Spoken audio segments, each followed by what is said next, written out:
사랑하는 성도님들, 혹시 인생에서 이런 질문을 해보신 적 있으십니까? 도저히 이해되지 않는 상황 속에서, 도무지 길이 보이지 않는 현실 속에서 하나님을 정말 믿을 수 있을까라는 고민 말입니다. 병원에서 받은 진단서가 소망을 앗아가 버릴 때, 경제적인 어려움이 눈앞을 가로막을 때, 가정 안의 깨어짐과 눈물이 가득할 때, 우리는 이런 생각을 하게 됩니다. 과연 이 상황에서도 하나님을 믿을 수 있을까? 그런 경험 있으시지 않습니까?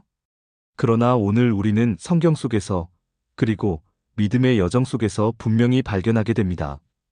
아무리 흔들리는 현실 속에서도 하나님은 여전히 신실하시며 우리가 믿을 수 있는 분이시라는 사실입니다. 오늘 말씀 속에서 네 가지 중요한 진리를 나누며 그 안에서 우리에게 주시는 위로와 소망을 함께 붙잡아 보기를 원합니다. 첫 번째로, 하나님은 불가능 속에서도 길을 내시는 분이십니다.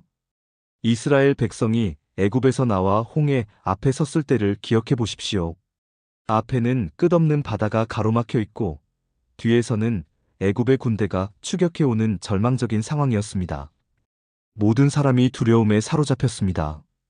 그러나 그 순간 모세가 하나님의 말씀을 의지하여 손을 들었을 때 하나님께서는 바다를 가르시고 마른 땅을 내어주셨습니다. 성경은 이렇게 기록합니다. 출애굽기 14장 21절, 모세가 바다 위로 손을 내어 밀매 여호와께서 큰 동풍이 밤새도록 바닷물을 물러가게 하시니 물이 갈라져 바다가 마른 땅이 된지라. 사랑하는 성도님들, 사람의 눈에는 불가능처럼 보이는 길도 하나님께는 가능함을 믿으시기 바랍니다. 오늘 우리의 삶에 막혀있는 홍해에 같은 문제가 있다 할지라도 하나님은 그 가운데 길을 내시는 분이십니다. 두 번째로, 하나님은 두려움 속에서도 지켜주시는 분이십니다. 다니엘이 사자굴에 던져졌을 때의 상황을 떠올려 보십시오. 그를 시기하던 사람들이 함정을 놓아 사자굴에 넣었을 때 인간적으로는 전혀 소망이 없는 자리였습니다. 그러나 하나님께서는 천사를 보내어 사자들의 입을 막으셨습니다. 성경은 이렇게 증거합니다.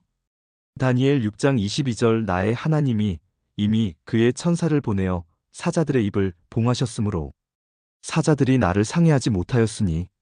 사랑하는 성도님들, 우리가 인생의 사자굴 같은 자리에 서 있을지라도 두려워하지 마십시오. 하나님께서는 여전히 우리를 지키시는 전능하신 분이십니다. 세 번째로, 하나님은 혼돈과 폭풍 가운데서도 평안을 주시는 분이십니다. 예수님과 제자들이 배를 타고 갈릴리 바다를 지나갈 때 큰 광풍이 일어났습니다. 제자들은 두려움에 사로잡혀 죽을 것만 같았습니다. 그러나 예수님께서 바람과 바다를 꾸짖으셨을 때 모든 것이 고요하게 되었습니다. 성경은 이렇게 기록합니다. 마가복음 4장 39절, 예수께서 깨어 바람을 꾸짖으시며 바다더러 이르시되 잠잠하라 고요하라 하시니 바람이 그치고 아주 잔잔하여지더라. 사랑하는 성도님들, 우리의 삶에도 거센 폭풍우가 몰아칠 때가 있습니다. 그러나 주님께서 함께 하신다면 그 어떤 폭풍도 결국 잔잔해질 것입니다. 오늘 그 주님을 바라보며 마음의 평안을 누리시기를 축복합니다. 네 번째로, 하나님은 넘어짐과 실패 속에서도 회복시키시는 분이십니다. 탕자의 비유를 기억하시지요? 아버지의 집을 떠나 방탕한 삶을 살았던 아들이 결국 모든 것을 잃고 돼지 먹이를 먹는 자리까지 추락했습니다. 그러나 그가 아버지를 향해 돌아왔을 때 아버지는 멀리서 달려와 아들을 끌어안고 다시 회복시켜 주셨습니다. 성경은 이렇게 말씀합니다. 누가복음 15장 20절, 이에 일어나서 아버지께로 돌아가니라. 아직도 거리가 먼데 아버지가 그를 보고 측은히 여겨 달려가 목을 안고 입을 맞추니. 사랑하는 성도님들, 혹시 지금 삶이 무너져 내리고 실패한 자리에 있습니까? 그러나 기억하십시오.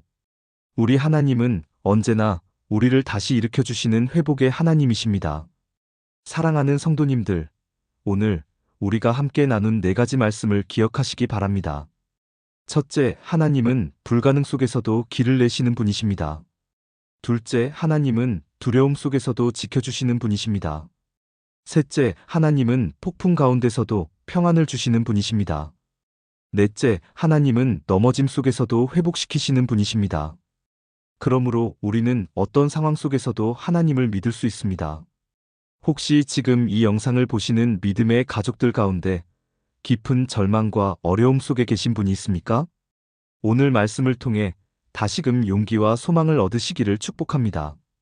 이 말씀에 은혜 받으셨다면 좋아요와 댓글로 함께 신앙의 고백을 나누어 주시기 바랍니다. 주님의 은혜와 평강이 오늘도 그리고 영원히 여러분의 삶 가운데 함께 하시기를 예수님의 이름으로 축복합니다. 아멘.